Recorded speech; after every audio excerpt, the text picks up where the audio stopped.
Thailand may look like a land of golden temples and endless smiles, but step off the postcard path and you'll discover a world most visitors never imagine.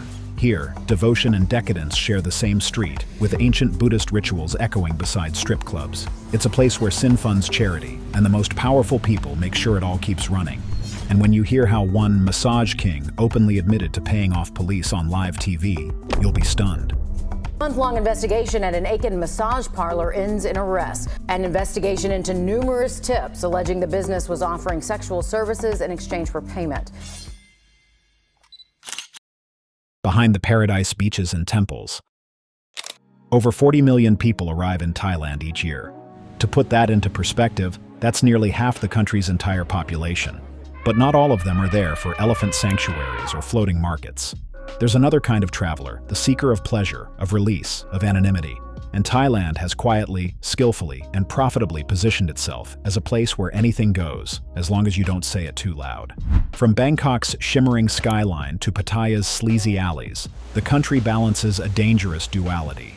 On one hand, there's devotion and discipline. More than 93% of Thais identify as Buddhist, with daily merit-making rituals baked into everyday life. On the other, there are street girls dancing on bar counters while tourists film them for TikTok. Some call it contradiction. Others say it's Thailand's genius, knowing how to smile through both. What's most shocking is how open it all is, yet how little it's ever acknowledged officially. There are no red light districts in Thailand on paper, but everyone knows where they are. In fact, one of the most visited spots in Bangkok, Soy Cowboy, is named after an African-American cowboy hat-wearing expat who helped launch the area's nightlife boom in the 1970s. Today, it's a neon-drenched strip where reality bends and tourists leave their morals at the door. And that brings us to the real engine of this paradise, the red light reality. Red light reality, the industry that doesn't exist.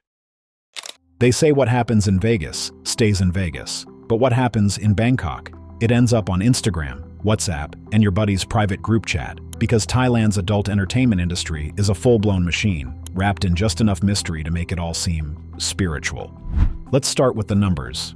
According to unofficial estimates, Thailand's adult industry pulls in over $6 billion United States dollars annually. That's more than the entire gross domestic product of some countries. And yet, it technically doesn't exist. Prostitution is illegal in Thailand. But like many things in this country, legality isn't the point. Regulation is about control, not morality. And what better way to control something than to keep it in a legal gray zone? The roots run deep.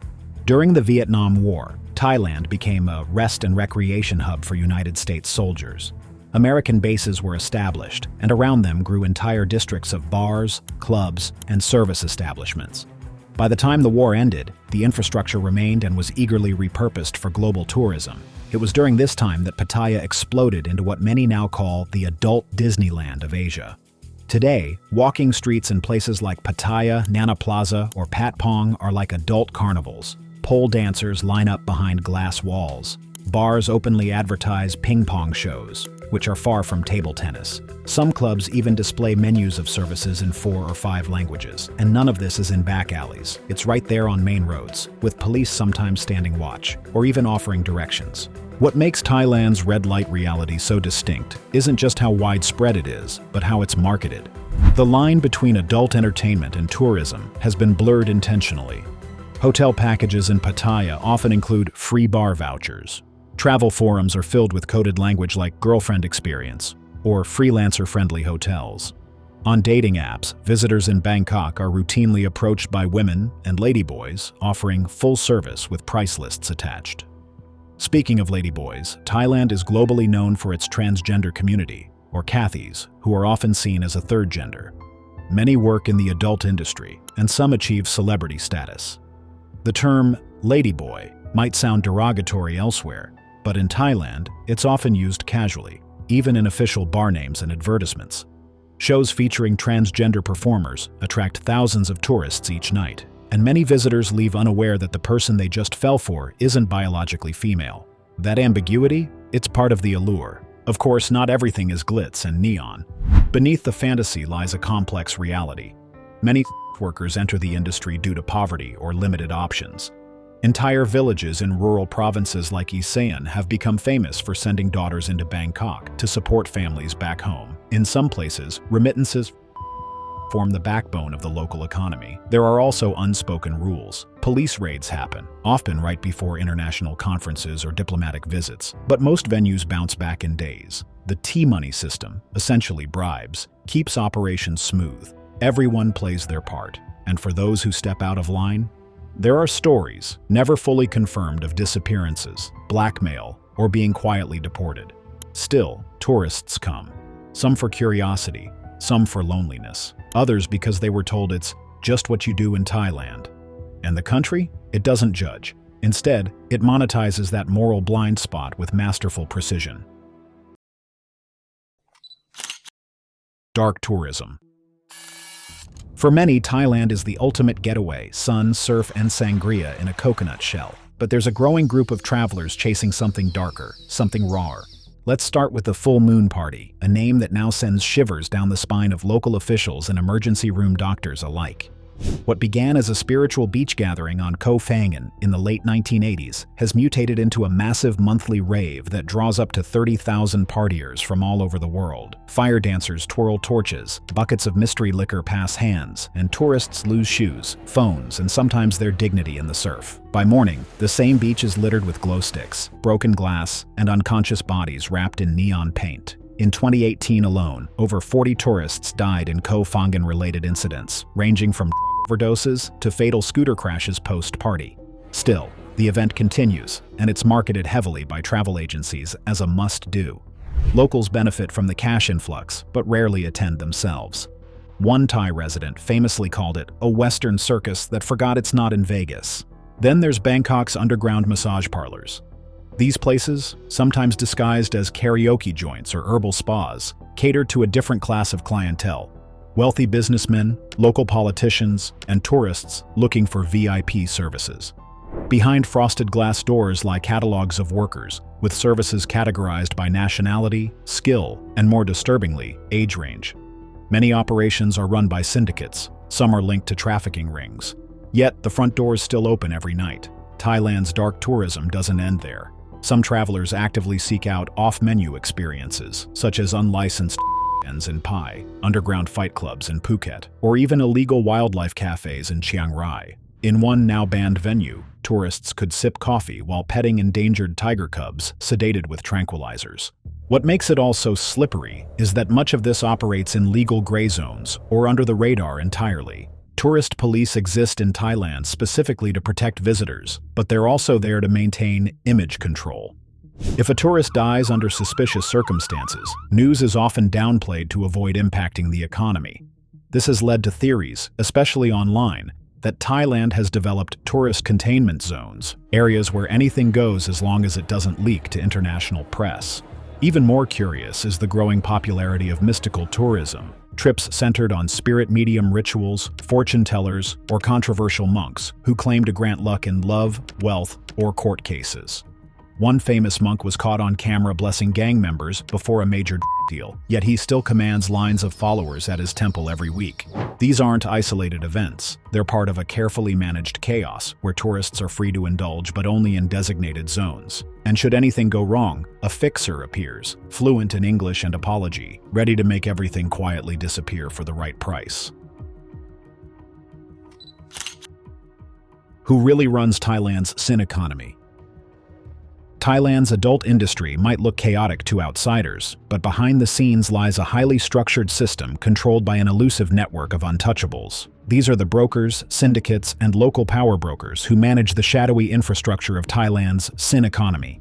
And their influence runs deeper than most people ever realize. The hierarchy starts with bar owners and entertainment group managers, many of whom are foreign nationals partnered with Thai fixers, or wives who legally hold the business licenses. But behind them are powerful families and political patrons who have operated in this space for generations. Some were originally involved in gambling rackets or the heroin trade during the Golden Triangle era of the 1960s and 1970s, later pivoting to nightlife as it became more lucrative and less risky. Take, for example, Chuvit Kamal Visit, the self-proclaimed massage parlor king, turned turned whistleblower. Once the owner of multiple high-end massage parlors, Chuvit later became a politician and shocked the country by openly admitting to paying off cops and politicians regularly, naming departments, dates, and cash amounts on live television. Chuvit claimed that his businesses generated over $2 million United States dollars per month, with about 30% going directly into the pockets of local law enforcement and bureaucrats. And that was just one man.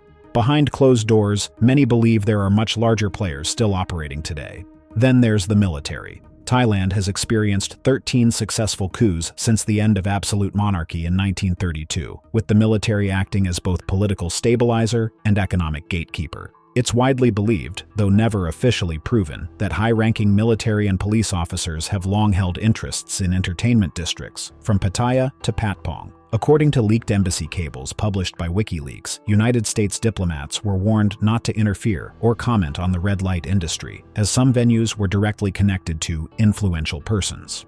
One of the cables even described Thailand's nightlife scene as heavily surveilled but selectively enforced. What's more troubling is how trafficking syndicates operate beneath this elite network. Non-Thai sex workers, often from Myanmar, Laos, Cambodia, or Eastern Europe, are trafficked using forged visas and moved between provinces like property. Corrupt officials ensure their paperwork is clean upon inspection. Those who rebel or try to escape, some are allegedly disappeared. Their stories rarely make the news. And here's the twist. Some of Thailand's biggest entertainment moguls are also respected philanthropists. They donate heavily to temples, build schools in rural areas, and even fund public hospitals. In Thai culture, this act of making merit is seen as a spiritual counterbalance to one's darker dealings. Whispers in the nightlife scene often reference protected bars, venues owned or backed by someone so powerful that they are immune to police raids, labor inspections, or even zoning laws. When bars nearby get shut down, these protected spots remain open, untouched. And just when you think it couldn't get murkier, rumors of foreign intelligence monitoring parts of this economy have also emerged. In a rare 2017 case, an international sting revealed that some high-end escort services in Bangkok were funneling cash into crypto wallets tied to organized crime in Hong Kong and Macau. Yet despite all this, no major crackdown ever lasts, because too many powerful people have too much to lose. Cultural double life. Now we know Thailand seems to perfectly blend a double life, but how do Thai citizens reconcile these opposing forces? The answer lies in a cultural concept known as kreng jai, roughly translating to consideration for others. Kreng jai encourages avoidance of confrontation or uncomfortable truths. If someone is doing something controversial, but it's not hurting anyone directly, it's often considered polite to simply look away. This applies to the nightlife industry too. Locals know what goes on in certain neighborhoods. They may even have family members working there. But asking about it, publicly discussing it, that's a breach of kreng jai. It creates discomfort, and discomfort is to be avoided. In a famous 2015 university study, over 68% of Thai respondents admitted knowing someone involved in the nightlife industry. Yet over half of them said they never spoke about it, even within their family. It's not denial, it's diplomacy. There's also a profound separation between public self and private self in Thai society. In public, people present a composed, respectable front. But in private, it's not uncommon to find the same individuals participating in nightlife scenes, watching adult content, or frequenting massage parlors. Interestingly, many locals don't see the adult industry as dirty. They see it as work, and a necessary one at that. For many in rural areas, especially in the economically poor East Siam region, working in the cities, whether as a waitress, dancer, or escort, is often viewed as a rite of passage. Money earned is sent back to families, used for children's education, new homes, or village festivals. In fact, it's no secret that in some villages, many of the newer homes were built with Bangkok money, though few ever say exactly how that money was made. Thai media also plays a role in this balancing act. TV dramas often feature storylines about women falling into nightlife work but redeeming themselves through love, family, or spiritual awakening. These narratives reinforce a belief that even the fallen can find a path back, reinforcing Buddhism's flexible moral arc. But make no mistake, there are limits. When scandals break, especially involving foreigners exploiting the industry or underage workers caught in raids, the tone shifts sharply. Public shame is swift. Social media erupts. Not because of the act itself, but because it shattered the unspoken agreement. Keep things discreet, respectful, and within the cultural code. The Secret Lives of Expat Kings. For some men, Thailand isn't just a vacation, it's a reset button on life. They arrive disillusioned, retired, divorced, but all of them are looking for a second shot at pleasure, peace, or a sense of power they never had back home. Locals call them Farang Kings. Expats use it too, and in certain parts of Thailand, they rule their own private fiefdoms. Walk down Soi 6 in Pattaya and you'll see them. Aging Europeans in sandals and safari hats, flanked by much younger Thai women. Some look like typical sugar daddy arrangements, but some are much more complex. These men fund entire bars, rent villas for small entourages, and sometimes sponsor entire families in the countryside. In exchange, they receive loyalty, romance, and sometimes unquestioned control. In places like Hua Hin, Chiang Mai, and Isan, small foreign communities have sprung up around these men. They form their own circles of influence, trading tips on immigration loopholes, and even organizing private gentlemen's clubs complete with hired translators and house girls. One retired British banker was exposed in 2019 for running a secret training camp for Thai women on how to seduce and manage foreign partners for long-term payouts. He claimed he was offering life coaching. But this lifestyle isn't always sustainable. The fantasy often crumbles. There are countless cases of expats being scammed, poisoned, or disappearing entirely, especially those who flaunt money or behave recklessly. In one case from 2021, a German man living near Koh Samui was found dead in a shallow grave near his villa. Police said it was a robbery, but locals claimed he'd made enemies by trying to poach someone else's stable of girls. His case remains unsolved. Others go broke after falling in love with women who are already married, sometimes to local police officers or gang members. In Thailand, such mistakes aren't just embarrassing, they can be fatal. And then there's the disturbing trend of foreign men grooming underage girls under the guise of sponsorship. While heavily policed now, especially after global pressure, some villages still tell whispered stories of the foreign uncle who came every few months with gifts and took photos, promising a better life. These men often vanish before they're caught, hopping from country to country on tourist visas and using burner identities. What makes this topic so uncomfortable and powerful is the way it inverts global power dynamics. In the West, these men may have been nobodies. But in Thailand, their dollars can buy adoration, companionship, and status. And the longer they stay, the more they become embedded in the culture. Some speak fluent Thai.